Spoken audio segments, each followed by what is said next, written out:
Here's a reminder to check the cheese in your fridge. If you have cheeses from the maker Old Europe Cheese, you might have to throw it out. The company issued a recall because of potential contamination with Listeria, which can cause serious, sometimes deadly infections.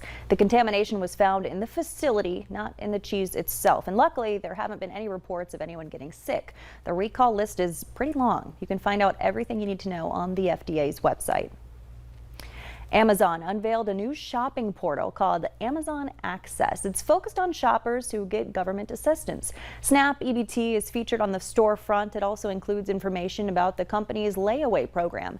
Amazon officials say they want to make sure people who are struggling financially have better and in some cases less expensive options. Google announced it's discontinuing its translation service in China. The company says people just aren't using it.